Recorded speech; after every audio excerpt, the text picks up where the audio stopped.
Bonjour tout le monde et bienvenue à ma présentation sur le mystère des porteurs des bandes interstellaires diffuses. BID en français, mais en anglais, l'abréviation en anglais c'est DIB, Diffuse Interstellar Band.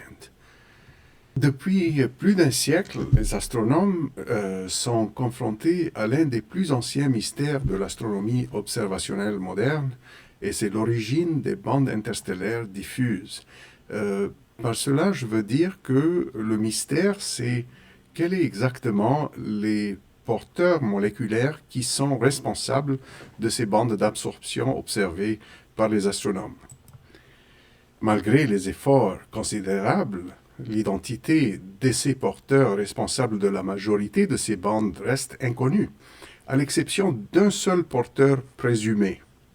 Eh bien, ce porteur, cette notable exception, est celle de l'ion de fullerène, le C60+, qui a été récemment confirmé par notre travail comme porteur de deux raies 9577 ainsi que 9632 angstroms.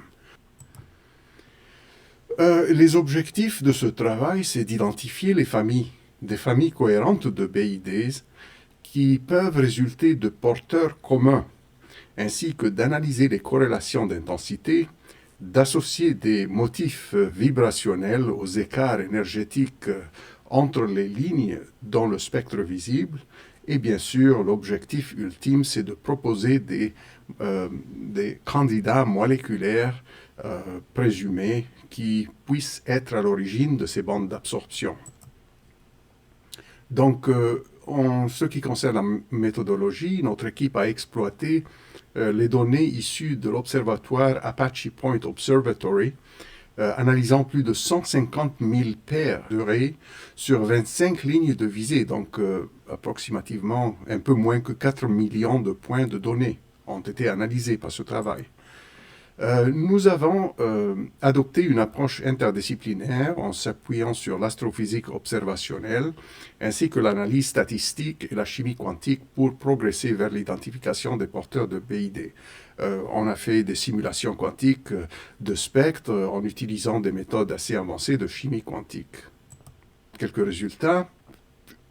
Une étude des corrélations statistiques entre les intensités d'absorption de diverses bandes diffuses a permis d'identifier 6 nouvelles familles de BID, y compris 2 familles qui comprennent respectivement les raies emblématiques découvertes par Mary Leigh Hager en 1922.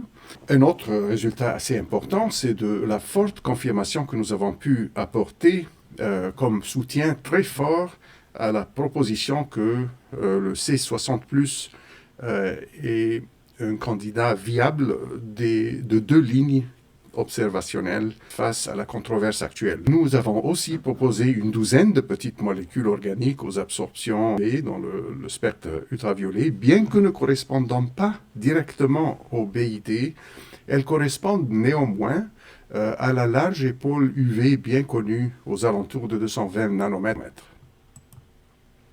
Enfin, notre découverte du glycolamide dans le milieu interstellaire, en parfait accord avec les récentes mesures de spectroscopie rotationnelle, confirme la présence de molécules organiques prébiotiques dans l'espace et peut-être enrichissant notre compréhension des premières étapes de la chimie du vivant.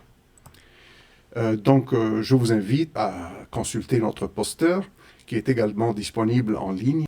Enfin, je tiens à remercier M. Islam Matar pour plusieurs discussions utiles ainsi que toutes ces deux organisations pour leur soutien financier. Enfin, je vous remercie beaucoup pour votre attention.